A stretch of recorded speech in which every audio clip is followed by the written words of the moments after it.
하나님 말씀 마가복음 8장의 말씀을 같이 봅시다. 마가복음 8장 34절로부터 38절까지입니다.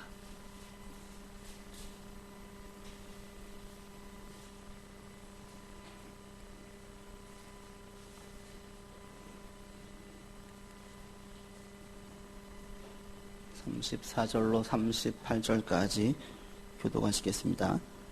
무리와 제자들을 불러 이르시되 누구든지 나를 따라오려거든 자기를 부인하고 자기 십자가를 지고 나를 따를 것이니라.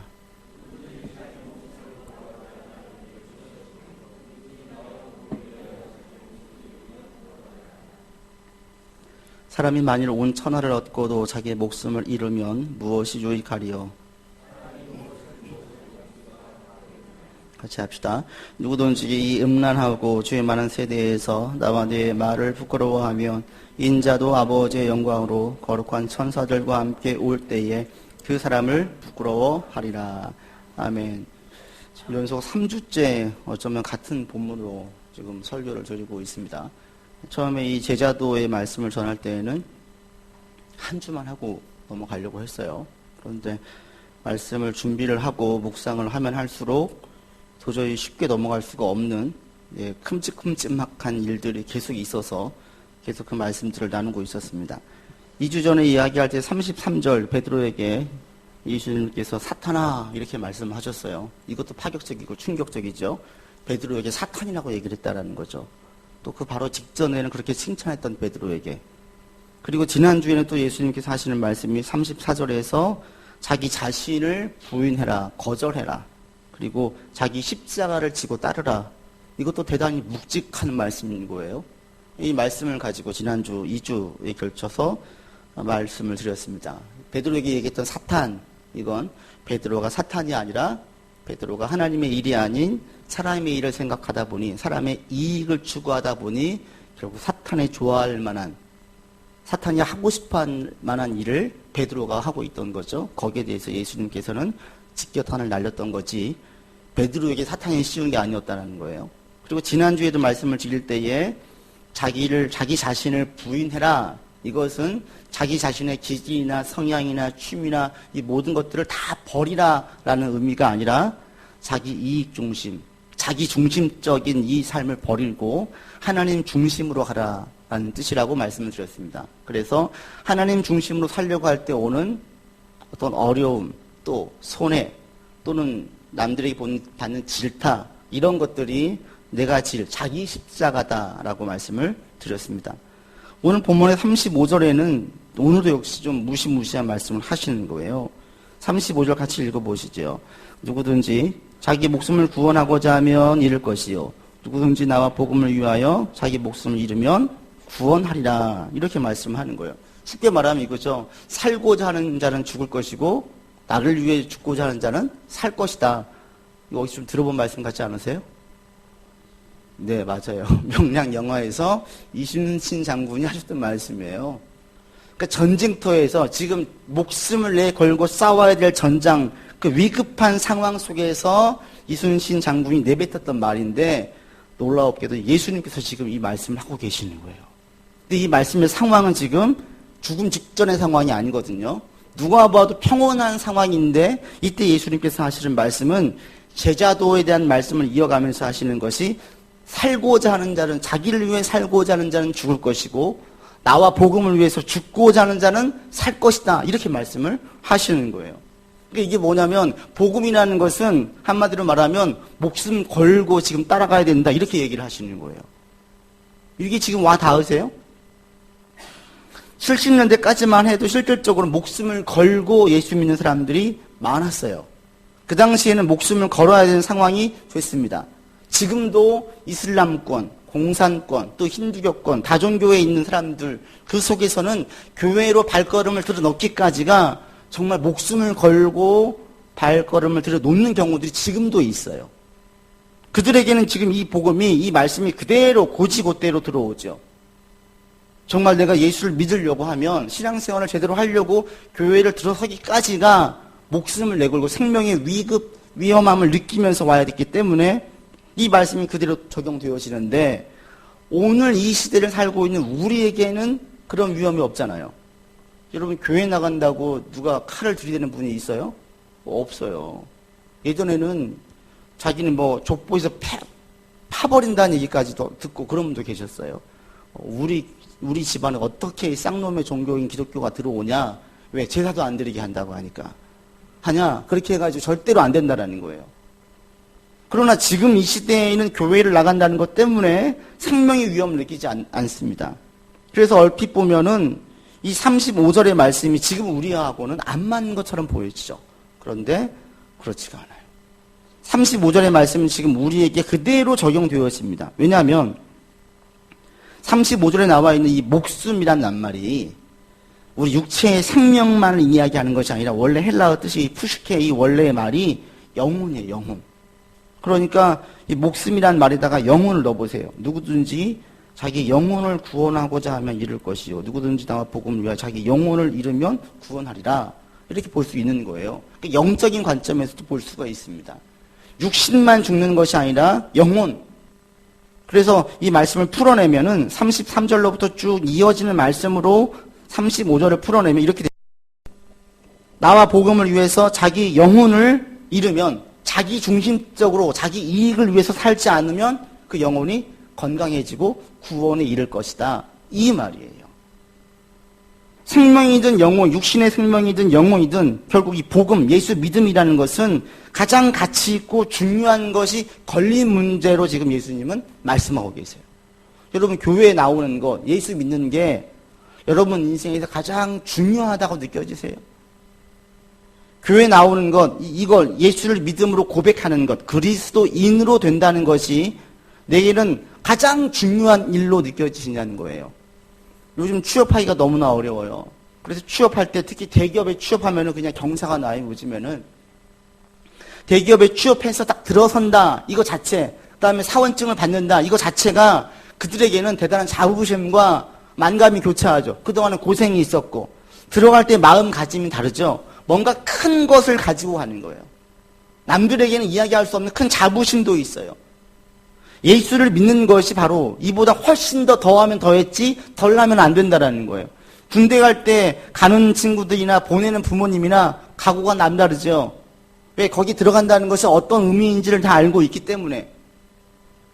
예수를 믿고 그리스도인으로 내가 등록되었다. 이것이 바로 이렇게 단단히 마음 먹어야 될 일이고 그렇게 중요하게 여겨야 된다라는 거예요. 이게 예수님께서 계속 말씀하시는 겁니다. 그리고 이것이 단순히 35절로 끝나지 않아요. 36절 보십시오. 사람이 만일 온 천하를 얻고도 천하하고 자기 목숨을 비교해요. 목숨도 영혼이에요. 37절도 마찬가지죠. 무엇을 주고 자기 영혼과 바꾸겠느냐. 영혼이 가장 중요하다. 계속 말씀하시는 것이 예수 믿고 따르는 것은 가장 중요한 거다. 이걸 얘기하고 계시는 거예요. 여러분, 교회에 올 때 가장 중요하게 여기세요? 만약 지금도 예수 믿는 것이 핍박이 있고 고난이 있다면 중요하게 여기면서 올걸요? 만약에 지금 우리 집안에서 나만 믿어요. 막 핍박이 있어요. 그래서 예수 믿는 거에 대해서 온갖 구박이 있어요. 그래서 어쩌면 몰래 나오기도 하고 나올 수 없는 상황인데 겨우겨우 나왔을 때에는 그때 그 사람의 마음가짐은 완전히 다르죠.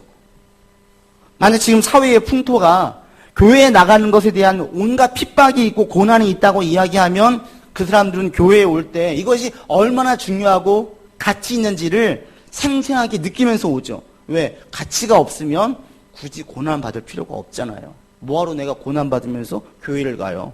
뭐하러 욕을 먹어요? 그러니까 이게 진짜 그만큼의 가치가 있느냐? 정말 그렇게 중요하느냐라고 자꾸 자기에게 물어볼 수밖에 없는 상황이 되는 거예요. 그리고 지금도 고난 중에 있는 사람들은 이 복음에 대해서 얼마나 중요한지를 알고 있는데 아이러니하게도 더 잘 믿을 수 있는 상황에 있는 우리, 좋은 여건에 있는 우리에게는 오히려 복음의 중요성과 가치가 퇴색되어지고 희미해지는 경우가 많다라는 거예요. 여러분, 교회 들어올 때 감격 가운데 들어오셨어요? 내가 진짜 하나님의 자녀라는 것이 너무너무 기쁘다, 이런 마음으로 들어오셨냐 이거예요. 이런 게 지금 거의 우리 가운데는 희미해져 있어요.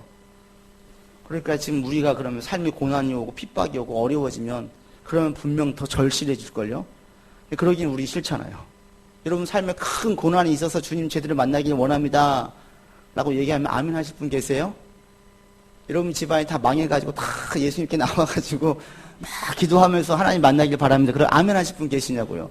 아무도 없죠. 우린 다 잘 되면서 예수님 잘 믿고 싶은 거예요. 그리고 사회적인 환경은 내가 만들 수 없어요. 오늘날은 예수님을 믿고 따른다는 것이 단단히 마음 먹지 않아도 되는 것처럼 보여져요. 그렇게 중요하게 여기지 않게 되어졌어요. 왜 그럴까? 상황적인 것도 있지만 제가 볼 때 이것은 근본적인 문제는 아닙니다. 가장 근본적인 문제는 뭐냐면 복음이 훼손됐어요. 그리고 반쪽 메시지가 지금 난무해서 그래요. 무슨 얘기냐면 쉽게 말하면 한마디로 말하면 따름을 전혀 강조하지 않기 때문에 그래요. 제가 지난 3주간 계속 제자도에 대한 설교를 준비하고 말씀을 보면서 이 제 수면 위로 확 떠오른 이 주제 낱말이 따름이에요. 따름. Follow me. 예수님께서 제자도의 핵심이 그거거든요. Follow me. 따라와라. 이 따름. 따름이라는 것이 결국엔 제자도의 핵심이구나.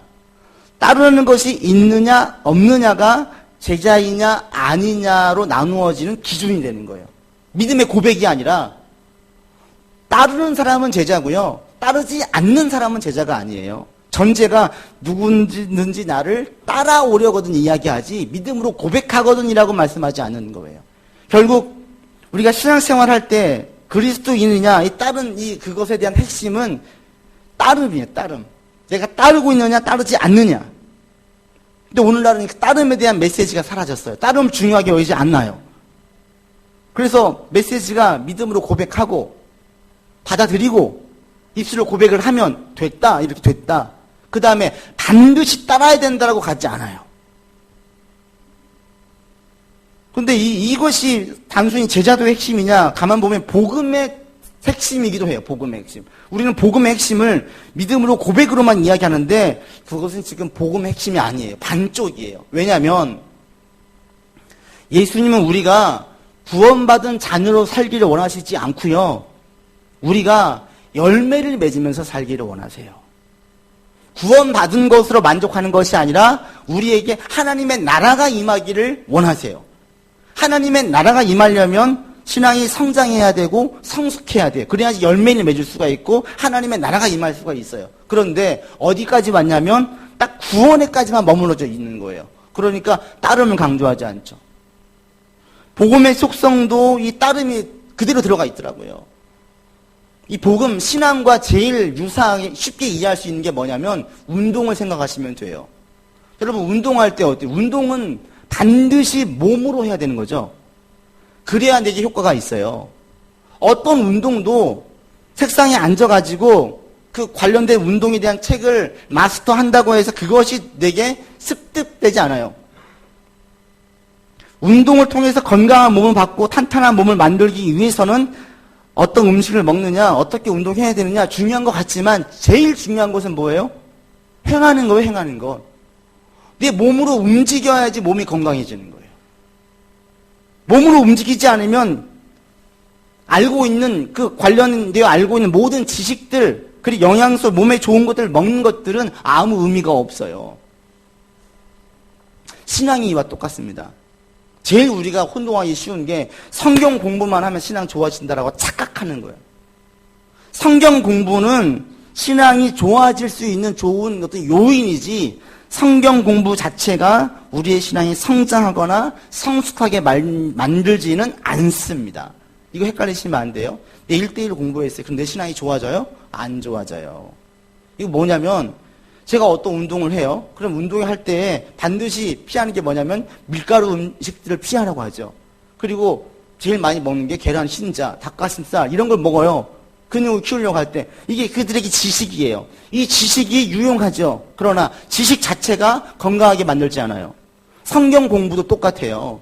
성경을 배우는 것 자체가 신앙을 좋아지게 만드는 것이 아니라 어떻게 사는지를 알려주기 때문에 신앙이 좋아질 수 있는 아주 유리한 지식들을 내가 툴을 가지고 있는 거예요. 도구를 가지고 있는 거지 이거 자체가 내 신앙을 좋아지게 만들지는 않는다는 거예요.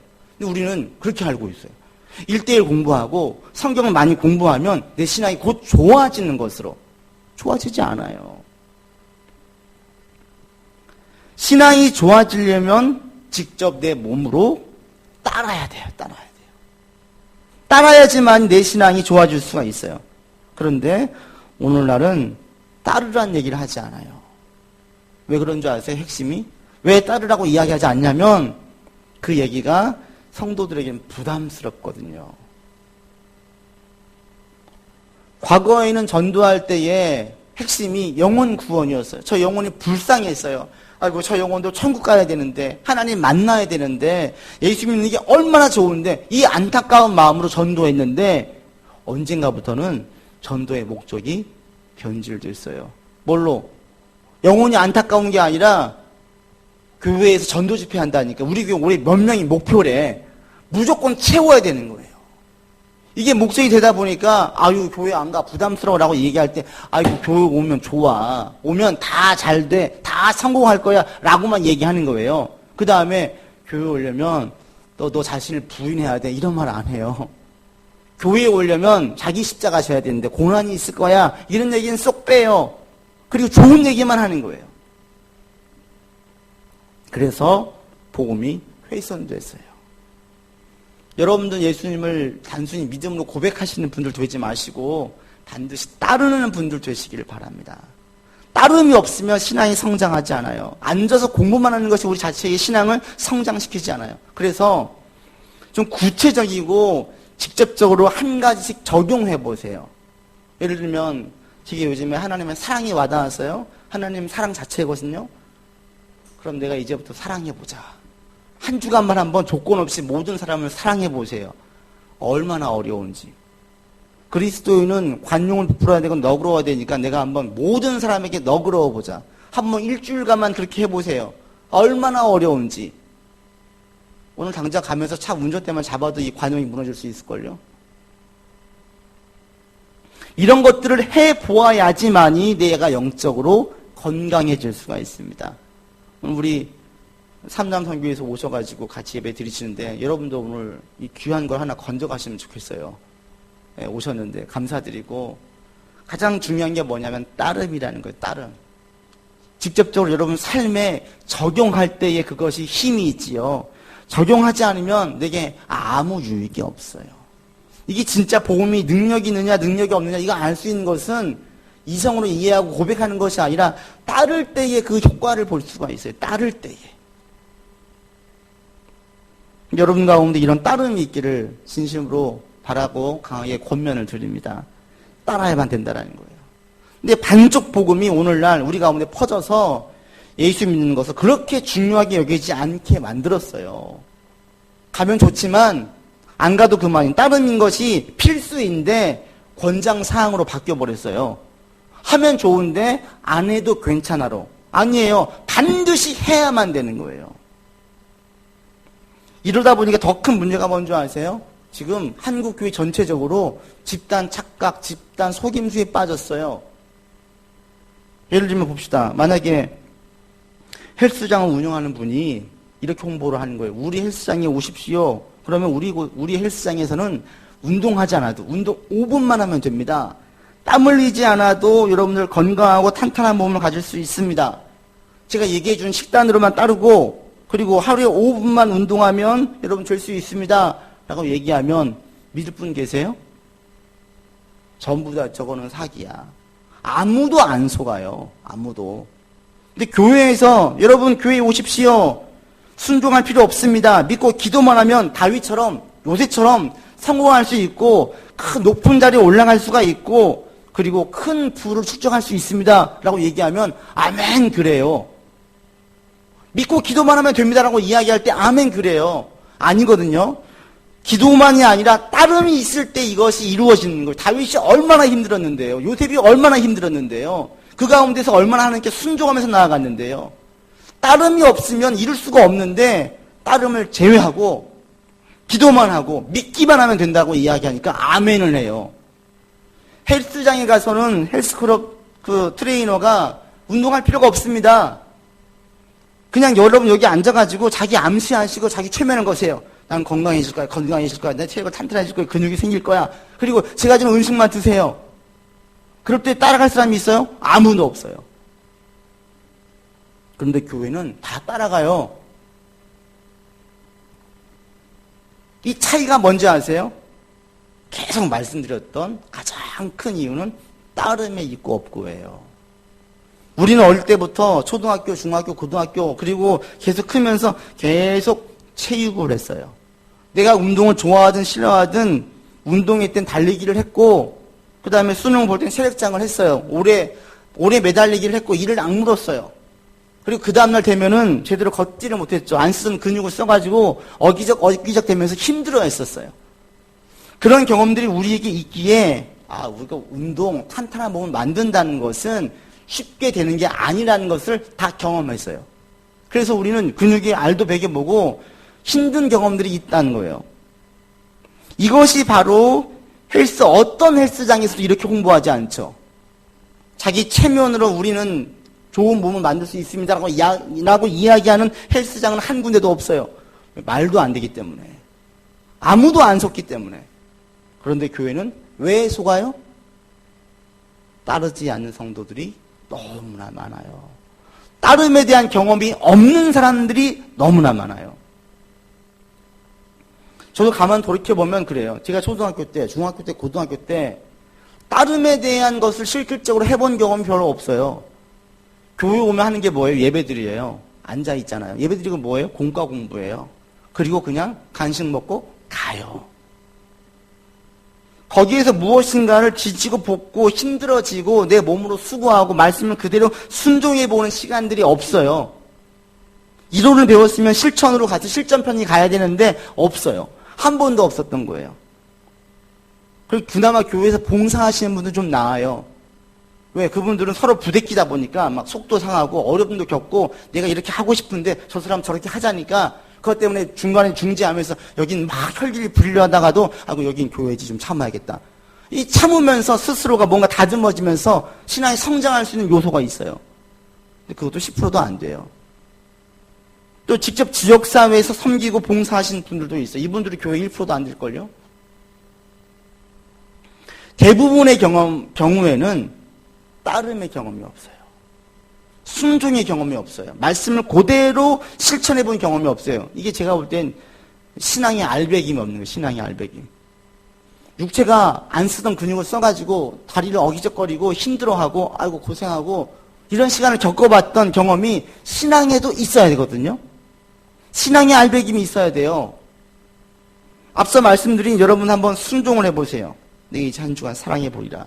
꼭 그럴 때 누가 보는 줄 아세요? 내가 제일 미워했던 사람이 눈에 보여요. 저를 어떻게 사랑해? 저 사람 어떻게 용서해? 안 되는 거예요. 그게 뭐예요? 신앙의 알배김이에요. 하나님 안 돼요. 해보려고 했는데 시도했는데 안 되는 거예요. 용서가 안 되는 거예요. 그럼 그럼 그때 나오는 게 기도예요. 하나님 못하겠습니다. 그러면서 신앙의 알배김의 경험이 잘못된 복음, 훼손된 복음, 반쪽 메시지에 대해서 속지 않게 만들어요. 여러분 가운데 따름의 경험이 있으셔야 되고요. 따름이 계속 우리 가운데 있어야 돼요. 신앙의 알배김의 경험이 있으세요? 그런 경험들이 있으셨어요? 내가 한번 정말 이제는 다 용서하고 사랑하려고 했어요. 그런데 용서할 수 없는 또 누군가가 나타났어요. 그런 경험 있으세요? 너무 힘들었어요. 그걸 용서해야 되는데 용서가 안 되는 거예요. 용서를 해야 되겠는데 용서가 안 돼요. 막 분노가 치밀어 올라요. 막 해코지를 하고 싶어요. 그런데 성경에서는 용서하래요. 이런 걸로 막 갈등하고 고민해 본 적 있으세요?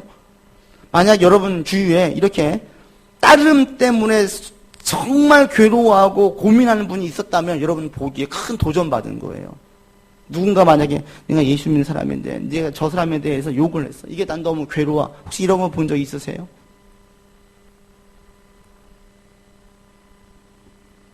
내가 예수 믿는 사람인데 저 사람이 용서가 안 돼. 너무 미워 죽겠어. 내가 이걸로 금식하고 있는데도 안 돼. 라고 얘기하는 사람을 들어본 적 있으세요? 그런 사람들은 정말 복받은 사람이에요. 이게 바로 신앙의 알배김의 경험이에요. 이런 신앙의 알배김의 경험들이 저는 여러분들에게 반드시 있기를 바랍니다. 그거 아니고요. 교회 와서 100번 예배 드려도 별로 효과가 없어요. 순종이 없다면, 따름이 없다면. 예배 드리는 걸로 끝나선 큰일 나요. 오늘날 한국교회가 왜 그런 줄 아세요? 따름이 없는 교회 다니는 사람들이 너무 많아요. 그리고 목사도 강조하지 않아요. 교회에서도 푸시하지 않아요. 교회에서도 부담을 주지 않아요. 그냥 교회 와서 예배 드리고 헌금하고 가시면 됩니다로 끝나요. 그뿐 아니죠. 오히려 오는 사람들을 융숭하게 대접을 해주죠. 환하게 웃어주고 친절하게 서비스도 해줘요. 또 혜택도 줘요. 자녀들에게 이런 교육이 있습니다. 여러분들에게 이런 교육이 있습니다. 혜택을 줘요. 오히려. 그래서 오늘날 우리 한국교회에 이런 문제가 생긴 거예요. 여러분이 만약에 한 번도 따름의 경험이 없다면 정말 진지하게 고민해 보셔야 돼요. 진지하게. 그리고 말씀을 한번 이걸 테스트 해보세요. 테스트. 그대로 한번 순종해서 따라 보세요. 한 가지만. 그때 여러분에게 신앙의 알배김의 경험이 있고 그때의 영적인 분별력이 생겨요. 그러면서 많은 변화가 일어납니다. 그때 제일 큰 변화가 뭐냐면 그동안 가볍게 여겼던 영혼이 귀하게 보여요. 예수님이 가장 귀히 여긴 것이, 하나님이 가장 귀히 여긴 것이 뭐냐면 영혼이에요. 영혼. 우리는 부자 되는 것에 관심이 있잖아요. 그런데 예수님은 우리의 영혼에 관심이 있었어요. 영혼을 살리기 위해 오신 것이지 부자 만들려고 오신 게 아니셨어요. 근데 우리는 부자 되는 데 이용하고 싶은 거예요. 하나님을. 내가 그런데 따르잖아요. 그때부터 영혼이 귀하게 와닿아져요. 그리고 반쪽 메시지에 절대 속지 않게 돼요. 전 여러분들이 다시 한번 말씀드리지만 따르는 자가 되기를 바랍니다. 오늘 메시지는 한 가지예요. 따르는 자 되십시오. 따르는 자. 제발. 따르는 것은 잘 드러나지도 않아요. 남들이 알지도 않아요. 그러나 따르는 것은 우리에게 엄청난 유익이 있어요. 따르는 자들에게만 상이 있지 따르지 않는 자에게는 상이 없어요.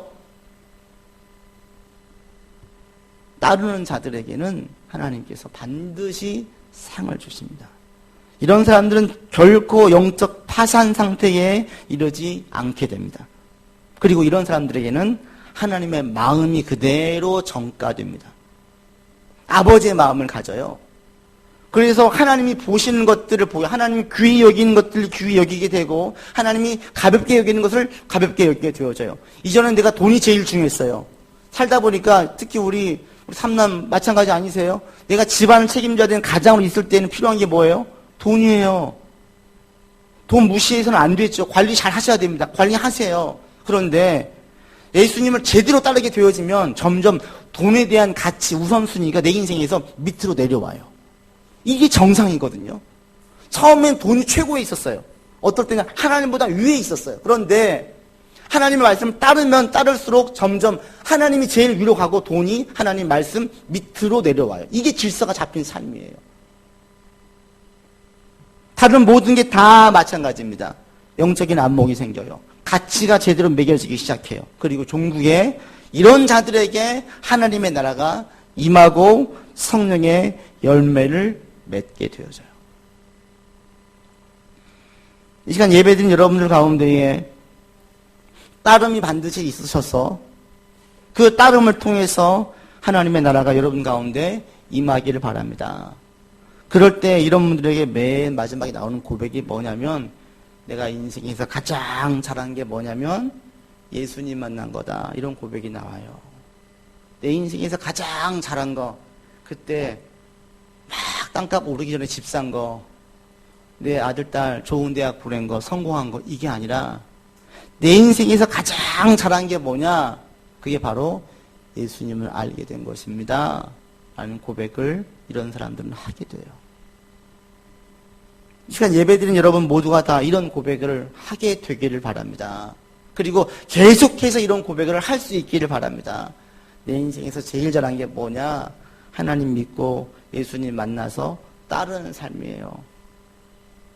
예수님 믿고 따라갔던 예수님께서 이런 상들을 나와 내 가정 가운데 내 인생 가운데 이런 것들을 주셨어요.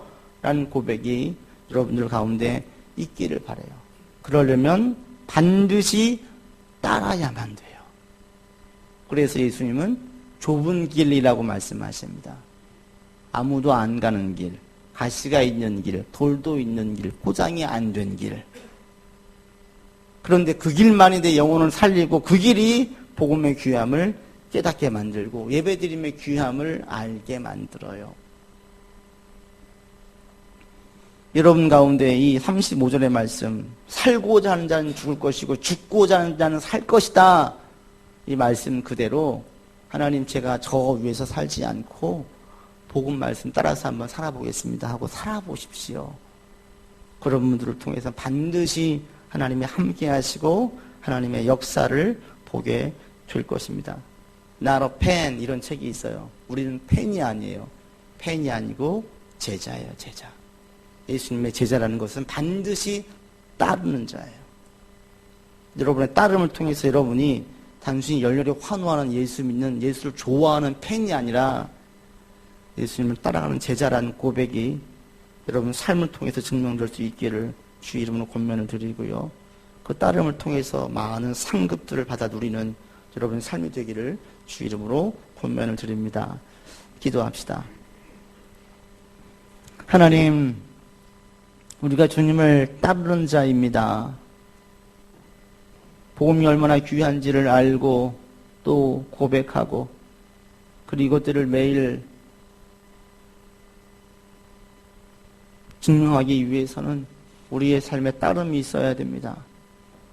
하나님, 이 시간 예배드리는 지체들 한 사람도 고개만 끄덕이는 자 되지 않도록 인도해 주시옵시고 이들의 삶을 통해서 따르는 자가 될 수 있도록 온전히 인도하여 주시옵소서. 이 따름이 우리 가운데 가득하고 충만함으로 하나님께서 약속하신 많은 상급들을 받아 누리게 하시고 마지막 날 주님 부르실 그때에 우리 입술에서 하나님 감사합니다. 제가 주님 믿고 따르게 하심에 감사합니다. 라는 이 고백이 가장 큰 우리의 고백이 될 수 있도록 은혜를 베풀어 주시옵소서. 우리 구주 예수 그리스도 이름으로 기도드립니다. 아멘.